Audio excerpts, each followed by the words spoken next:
चौथी पेशगोई। एक महबूब नबी का 10,000 आदमियों के साथ ज़ुहूर। हज़रत सुलेमान अलैहिस्सलाम फरमाते हैं, अलिफ, मेरा महबूब सुर्ख व सफ़ेद है। 10,000 आदमियों के दरमियान वो झंडे की मानद खड़ा होता है। उसका सर ऐसा है जैसा छू का सोना। उसकी जुल्फ़ें पेच दर पेच हैं और कव्वे की सी काली हैं।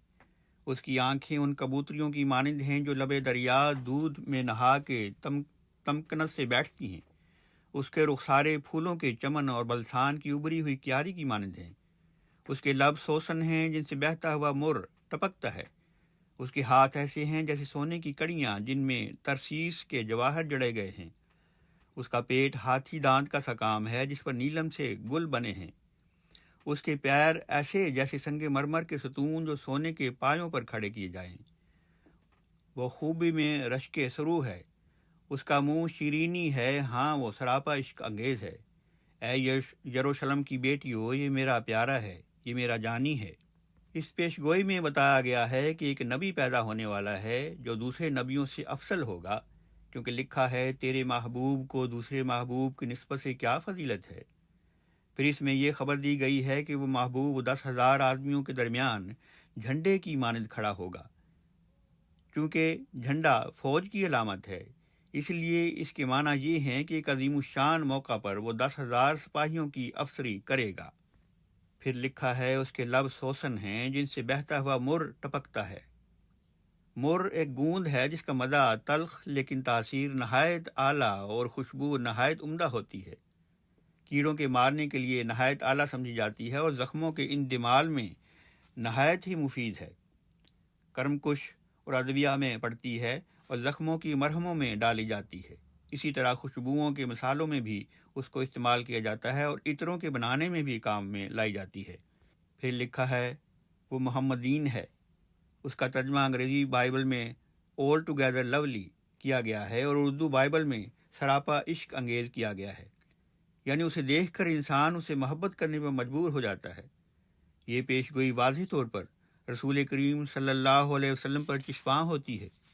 आप ही मूसा की पेशगोई के मुताबिक 10,000 कुद्दूसियों के सरदार होने की हैसियत में फ़ारान की चोटियों पर से गुजरते हुए मक्का में फातिहाना तौर पर दाखिल हुए।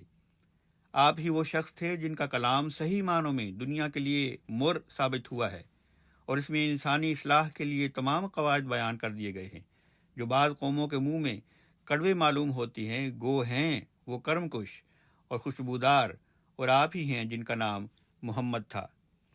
ईसाई मुसन्निफ इस पेशगोई से घबरा कर कह दिया करते हैं कि इस मऊद का नाम मोहम्मद नहीं बल्कि मोहम्मदीन लिखा है। लेकिन ये इतराज़ एक बेमाना इतराज़ है।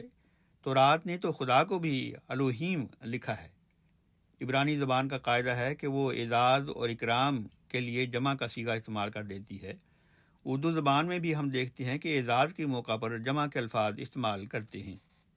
अगर एक उर्दू लेक्चरार रसूल करीम सल्लल्लाहु अलैहि वसल्लम की तारीफ़ में कोई लेक्चर देगा तो आखिर में कहेगा, ये हैं हमारे मुहम्मद।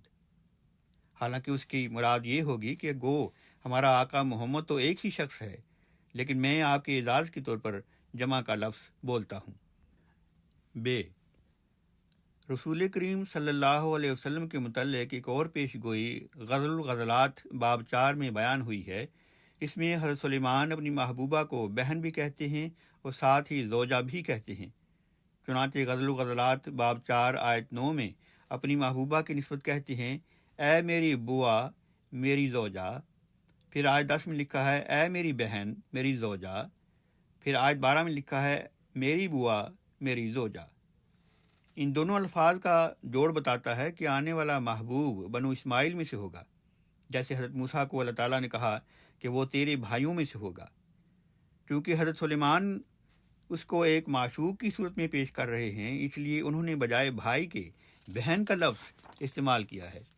और इसमें यह भी इशारा है कि उसकी तालीम बनु इसहाक के नबियों की तरह सिर्फ अपनी कौम के लिए नहीं होगी, बल्कि दूसरी अक़वाम के लिए भी उसके घर का दरवाज़ा खुला होगा, जिसकी तरफ ज़ौजा के लफ्ज़ से इशारा किया गया है। इस पेशगोई में मुअन्नस के सिगों से धोखा नहीं खाना चाहिए, क्योंकि ये एक शायराना रंग का कलाम है। चुनांचे इसी बाब की आखिर में जाकर कहा है, मेरा महबूब अपने बागीचे में आवे اور اس کے لذیذ میوے کھاوے۔ یہاں بجائے مؤنث کے مذکر کا صیغہ استعمال کر دیا گیا ہے۔ یہ پیش گوئی بھی رسول کریم صلی اللہ علیہ وسلم کے سوا کسی اور پر پوری نہیں ہوتی۔ حضرت مسیح بنی اسرائیل کے بھائیوں میں سے نہیں تھے، نہ ان کی تعلیم غیر قوموں کے لیے تھی، جیسا کہ پہلے ثابت کیا جا چکا ہے۔ جیم، اسی طرح غزل الغزلات میں لکھا ہے کہ میں سیاہ فام جمیلہ ہوں، اے یروشلم کی بیٹیوں، کیدار کے خیموں کی مانند، سلیمان کے پردوں کی مانند مجھے مت تاکو کہ میں سیاہ فام ہوں۔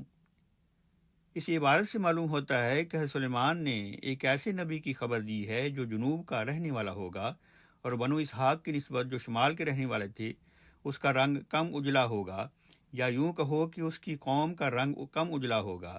چنانچہ شامیوں اور فلسطینیوں کے رنگ بوجہ شمال میں رہنے کے عربوں کی نسبت زیادہ سفید ہوتے ہیں، اور رسول کریم صلی اللہ علیہ وسلم عرب میں پیدا ہوئے تھے۔ دال، اسی باب میں پھر آنے والے موعود کی یہ علامت بتائی گئی ہے کہ میری ماں کے بیٹے ناخوش تھے، انہوں نے مجھ سے تاکستانوں کی نگہبانی کرائی، پر میں نے اپنے تاکستانوں کی جو خاص میرا ہے نگہبانی نہیں کی۔ یہ در حقیقت موعود کی قوم کی طرف اشارہ ہے۔ عرب لوگ کہیں قیصر کی نوکری کرتے تھے اور کہیں ایرانیوں کی نوکریاں کرتے تھے، مگر خود اپنے ملک کی ترقی کا ان کو کوئی خیال نہ تھا، یہاں تک کہ محمد رسول اللہ صلی اللہ علیہ وسلم آئے اور انہوں نے ان کے اندر بیداری پیدا کی اور ان کی روحانی اور علمی اور سیاسی اصلاح کی، جس کے نتیجے میں نہ صرف یہ کہ عرب اپنے تاکستانوں کے محافظ ہو گئے، بلکہ وہ دنیا بھر کے تاکستانوں کے آزاد محافظ بن گئے۔ اسی طرح غزل الغزلات میں یہ بھی خبر دی گئی ہے کہ اسرائیلی سلسلہ کے لوگوں کو چاہیے کہ آنے والے موعود کو خواہ مخواہ اپنی طرف متوجہ نہ کریں، ورنہ وہ اس کا مقابلہ نہیں کر سکیں گے۔ چنانچہ لکھا ہے، اے یروشلم کی بیٹیوں، میں غزالوں اور زمین کی ہرنیوں کی قسم تمہیں دیتا ہوں کہ تم میری پیاری کو نہ جگاؤ اور نہ اٹھاؤ جب تک وہ اٹھنے نہ چاہے۔ یہی مضمون پھر باب 3 آیت 5 میں بیان کیا گیا ہے، اور یہی مضمون پھر 12 باب 8 آیت 4 میں بیان کیا گیا ہے۔ ان عبارتوں کا مطلب یہی ہے کہ جب وہ نبی ہوگا تو وہ یہود اور عیسائی بنی اسرائیل کی دو شاخیں اسے دکھ کریں گی اور وہ اس کو مجبور کریں گی کہ وہ ان پر حملہ کرے، لیکن چونکہ وہ خدا تعالیٰ کی طرف سے ہوگا، یہود اور عیسائی اس کے مقابلہ میں کامیاب نہ ہو سکیں گے، بلکہ خطرناک شکست کھائیں گے۔ حضرت سلیمان علیہ السلام اپنی قوم کو نصیحت کرتے ہیں کہ دیکھ، اس کو جگانا نہیں، یعنی اس کو چھیڑ کر اپنی طرف متوجہ نہ کرنا۔ ہاں، جب وہ آپ جاگے، یعنی جب خدا تعالیٰ کی مشیت چاہے کہ وہ تمہارے ملکوں کی طرف توجہ کرے تو پھر بے شک کرے، مگر خود اس کو نہ چھیڑنا، اس لیے کہ جو قوم خود کسی نبی کو چھیڑتی ہے وہ اپنے آپ کو سزا کا مستحق بنا لیتی ہے، جیسا کہ یہودیوں اور عیسائیوں نے رسول کریم صلی اللہ علیہ وسلم کو چھیڑ کر اپنے آپ کو سزا کا مستحق بنا لیا۔ لیکن اگر کوئی قوم نہ چھیڑے تو نبی اس کی طرف جارحانہ طور پر توجہ نہیں کرتا، صرف وعظ و نصیحت سے اس کو مخاطب کرتا ہے۔ نبی تلوار اس کے خلاف اٹھاتے ہیں جو پہلے ان کے خلاف تلوار اٹھاتے ہیں، اور انہی کے خلاف جنگ کرتے ہیں جو خدا کے سچے دین کو مٹانے کے لیے جبر اور تعدی سے کام لیتے ہیں۔